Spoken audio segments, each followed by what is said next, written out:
युद्ध की। 11 अप्रैल को दुनिया को एक आस जगी थी कि चलो इतना नरसंहार के बाद भी किसी तरह से यह युद्ध अब रुक जाएगा। बात कर रहे हैं 11 अप्रैल की इस्लामाबाद में, जब ईरानी संसद के प्रमुख गालिबाफ और अमेरिकी उपराष्ट्रपति जेडी वेंस और इनका प्रतिनिधिमंडल जब इस्लामाबाद में शांति वार्ता के लिए तैयार होता है, क्योंकि यह शांति वार्ता 10 अप्रैल से स्टार्ट होनी थी, लेकिन इजराइल की गंदी हरकतों की वजह से, लगातार लेबनान पर हमले करने की वजह से यह शांति वार्ता 10 अप्रैल को ना होकर 11 अप्रैल से स्टार्ट होती है। शांति वार्ता प्रॉपर चल ही रही थी। कई मुद्दों पर अमेरिका राजी हो गया था, कई मुद्दों पर ईरान राजी हो गया था, लेकिन रात को 2 बजे एकाएक अमेरिकी राष्ट्रपति ट्रंप का अमेरिकी उपराष्ट्रपति जेडी वेंस, जो कि शांति वार्ता के लिए प्रतिनिधि के तौर पर आए थे, जेडी वेंस के पास ट्रंप का फोन आता है और यह शांति वार्ता टूट जाती है। और उसके बाद सुबह ही जेडी वेंस अमेरिका और गालिबाफ ईरान के लिए रवाना हो जाते हैं। अब बात यह आती है कि आखिर यह शांति वार्ता जिसकी पहल स्वयं अमेरिका ने करी थी, ट्रंप ने करी थी, तो यह शांति वार्ता टूटी क्यों? यदि ट्रंप को यह शांति वार्ता तोड़नी ही थी तो उन्होंने यह शांति वार्ता की पहल क्यों करी? यानी अमेरिका जैसी इतनी बड़ी शक्ति को क्या जरूरत पड़ गई कि आप शांति वार्ता के लिए ईरान के सामने झुक रहे हैं? पहला बिंदु तो यह है, पहला इस पे हम चर्चा करेंगे। दूसरी बात है, यदि अमेरिका ने शांति वार्ता के लिए बुलाया था तो तोड़ा क्यों? यानी उसके पीछे किसी ना किसी का दबाव है। आखिर अमेरिका किसका दबाव मानकर यह शांति वार्ता को तोड़ दिया? और तीसरी बात है, ऐसी ट्रंप की ऐसी कौन सी नस, अगर कोई शक्ति ऐसी है भी जिसके दबाव में ट्रंप ने आकर यह शांति वार्ता खत्म करने का प्रयास किया है, तो ऐसी शक्ति कौन सी है और उस शक्ति के पास ट्रंप की ऐसी कौन सी नस है? और जिस शक्ति ने यह शांति वार्ता तोड़ने के लिए ट्रंप को मजबूर किया है, तो उस शक्ति का कौन सा स्वार्थ है? आज इन्हीं सारे मुद्दों पे हम आपसे बात करेंगे। सारा जानकारी सरल शब्दों में लेने के लिए वीडियो के लास्ट तक बने रहें। हम पहली बात करते हैं कि आखिर ट्रंप ईरान के सामने क्यों झुके, क्यों उन्हें ट्रंप ईरान के सामने शांति वार्ता के लिए प्रयास करना पड़ा। तो इसकी सरल, कई बार हम इस विषय की चर्चा कर चुके हैं कि ईरान ने अमेरिका की गर्दन पकड़ रखी थी। उन्होंने हॉर्मुज को ब्लॉक करके अमेरिका की गर्दन पकड़ रखी थी और अमेरिका की जो इकोनॉमी है दिन ब दिन गिर रही थी, जिसकी वजह से मजबूरन ट्रंप ने कई बार साम दाम दंड भेद सब करके उन्होंने देख लिया था। कई बार धमकियां देना, सारे प्रयास उन्होंने कर लिए थे और बदले में ईरान ने उनकी धमकियों का जवाब देते हुए यह कहा था कि अभी तो हमने हॉर्मुज को ब्लॉक किया है, अगर आपने ज़्यादा प्रयास किया तो बाब अल मंदेब को भी ब्लॉक कर देंगे। यानी हॉर्मुज का ब्लॉक होना यानी कि विश्व का 20% व्यापार अवरुद्ध होना, और बाब अल मंदेब का ब्लॉक होना यानी विश्व का लगभग 50% व्यापार ब्लॉक होना। और 50% व्यापार ब्लॉक होने का मतलब है डॉलर की स्थिति बद से बदतर हो जाना। अब बात यह आती है कि जब ट्रंप को कोई रास्ता नहीं दिखा, तब ट्रंप ने ईरान के सामने समझौता करने का प्रयास किया। लेकिन बात यह आती है कि यदि समझौते के लिए उन्होंने बुलाया था, ईरान को बुलवाया था, तो उन्होंने समझौता तोड़ना क्यों पड़ गया? समझौता तोड़ने की सबसे बड़ी वजह है इजराइल। बेंजामिन नेतन्याहू पहले दिन से नहीं चाह रहे थे कि यह समझौता हो और यह युद्ध समाप्त हो। इसका रीजन है कि बेंजामिन नेतन्याहू सीरिया और लेबनान पर कब्जा करना चाहते हैं और उनको पता है कि यदि यह युद्ध विराम हो गया तो हमारा जो ग्रेटर इजराइल बनाने का सपना है, क्योंकि वो ग्रेटर इजराइल बनाना चाहते हैं सीरिया और लेबनान पर कब्जा करके, तो उनकी यह मंशा पूरी नहीं होगी। इसलिए पहले दिन ही 10 अप्रैल से जब वार्ता होनी थी, उन्होंने लेबनान पर हमले तेज कर दिए थे कि जिसकी वजह से यह बातचीत ना हो पाए। लेकिन बात यह आती है कि इजराइल जैसे छोटे देश की बात अमेरिका क्यों सुने? यदि ट्रंप को व्यक्तिगत नुकसान हो रहा है, उनकी अर्थव्यवस्था गिर रही है और ईरान से समझौते करने के लिए वो मजबूर हैं, तो उन्होंने क्यों नेतन्याहू की बात सुनी? तो इसके पीछे है, नेतन्याहू के पीछे है इजराइल के अंदर एक ज्यूइश लॉबी, जिसको हम कहते हैं यहूदी लॉबी।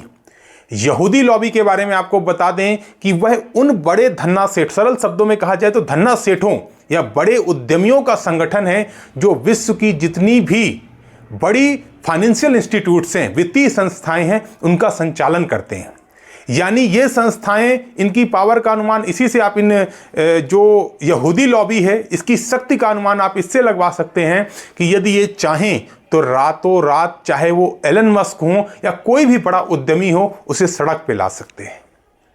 और यही जो ज्यूस लॉबी है या जो यहूदी लॉबी है, यही ट्रंप की जो रिपब्लिकन पार्टी है उसको चुनाव के टाइम पे फंडिंग करते हैं।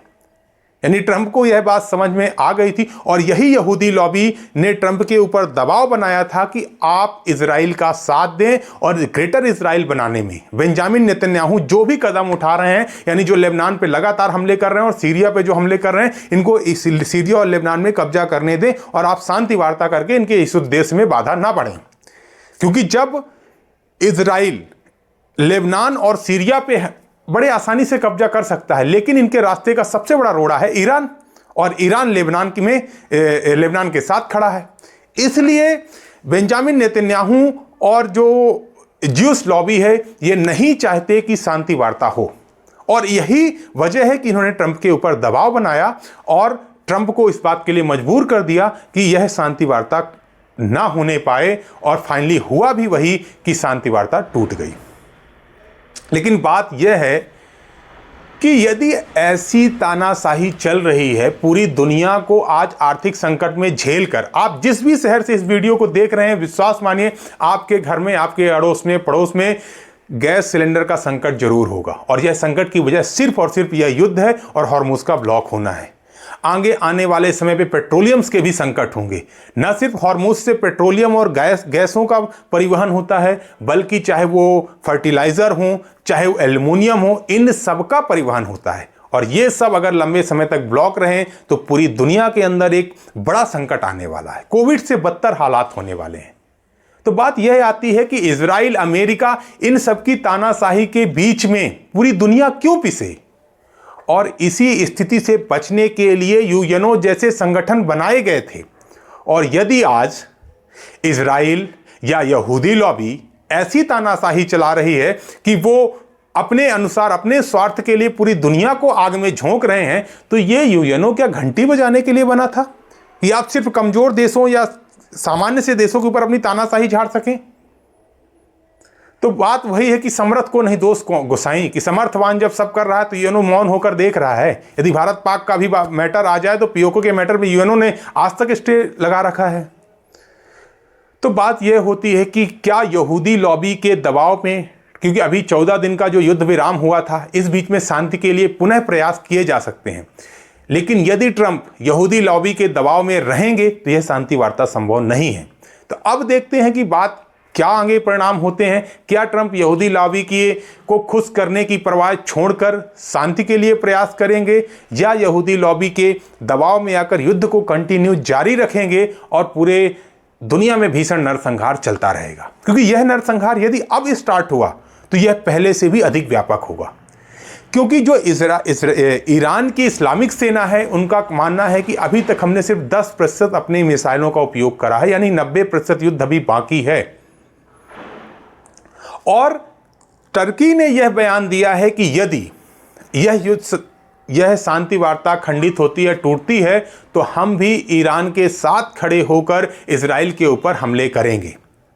और साथ ही रसिया और चाइना भी कहीं ना कहीं इंटरनली ईरान का सपोर्ट करेंगे, क्योंकि जैसे जैसे हॉर्मुज ब्लॉक है वैसे वैसे वैश्विक अर्थव्यवस्था प्रभावित हो रही है, और वैश्विक अर्थव्यवस्था प्रभावित होने का मतलब है डॉलर का कमजोर होना। यानी जो विश्व शक्ति बनने की होड़ में चाइना और रसिया के लिए एक अच्छा अवसर है, इसलिए वह भी चाहेंगे ईरान का साथ देना और लगातार डॉलर को कमजोर करने का प्रयास।